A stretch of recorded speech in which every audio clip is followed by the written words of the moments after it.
Hey guys, how you doing? So the market crashed yesterday. Looks like we're going to bounce today, which happens a lot. So given the situation, what should you do? Well, if you don't need to retire within the next 5 years, you should just dollar cost average. I'm not saying buy more now, although when stocks inevitably drop like this, it offers you an opportunity to buy stocks, indexes. For most of you, and most of us should just buy mostly indexes. It's an opportunity to buy. Now, would I do it today? No.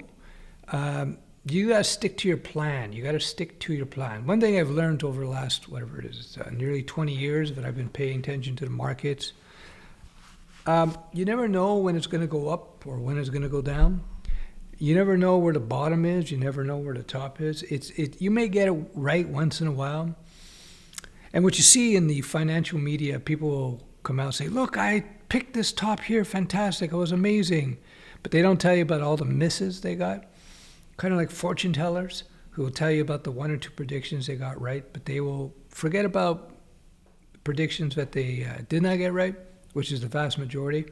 So I would suggest that you stick to the tried and tested, tried and true game plan, just dollar cost average. Just look that up. Dollar cost averaging, invest money in the market on a regular basis, on a regular cycle. Don't try to wait for it to go down or wait for it to go up. When you got money, extra money that you don't need for the next 5 years at least, your best bet, historically speaking, is just to keep buying more when things are on sale.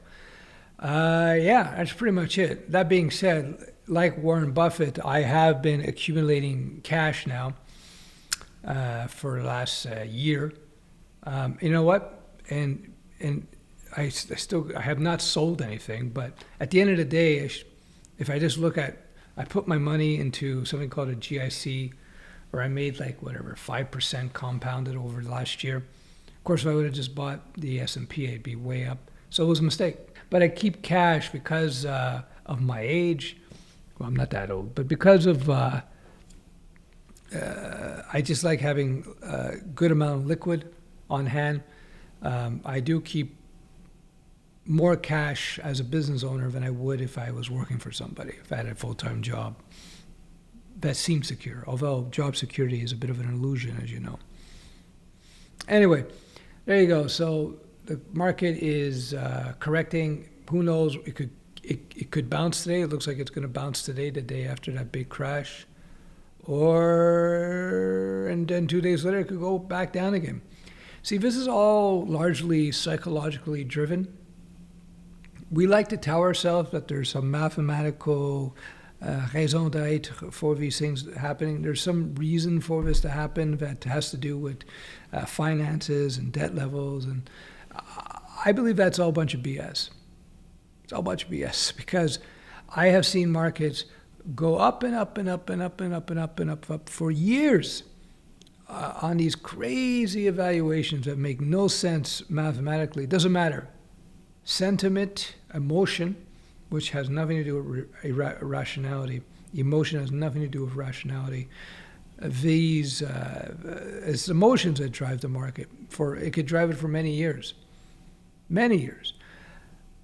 The opportunity, though, when we do have a crash like this, is that a lot of leverage comes out of the market. What's leverage?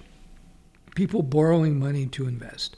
So when people borrow a lot of money to invest, they do that so they can make the gain. So if you borrow at 2% and you make 7% in investing over the year, you've made 5% on that borrowed money. So that's why they do it. But it's dangerous because when the investments you have start dropping hard, the banks who lend out the money will say, hey, we want our money back. So the people who borrowed the money to invest are forced to sell, which causes stocks to actually go under their value.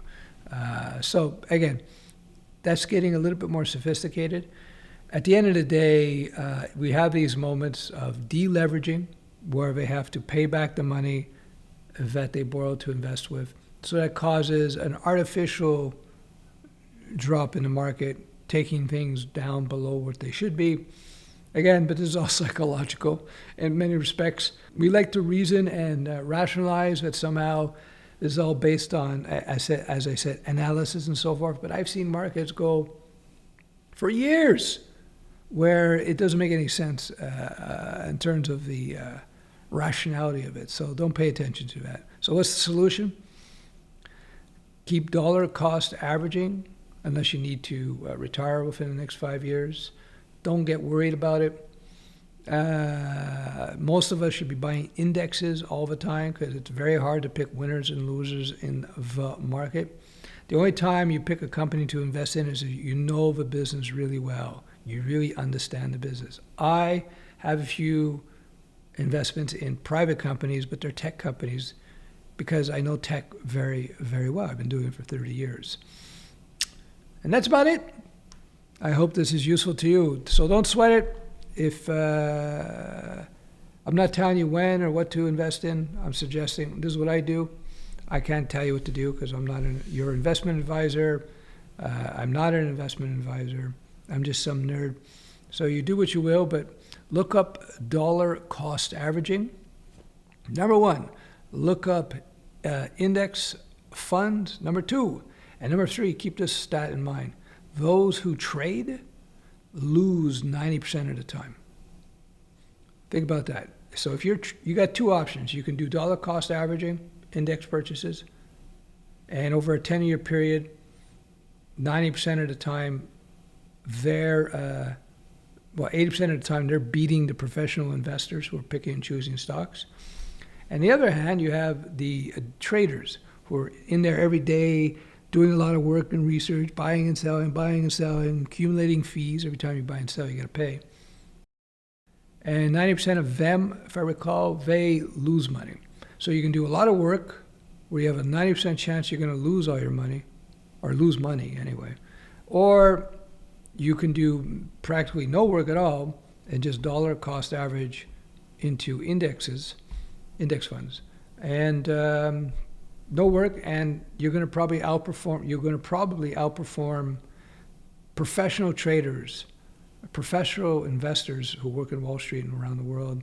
You'll probably outperform them 80% of the time, I think it is, over a 10-year period. So I rather go with the slacker route, where I'm going to probably do better than professional traders 80% of the time.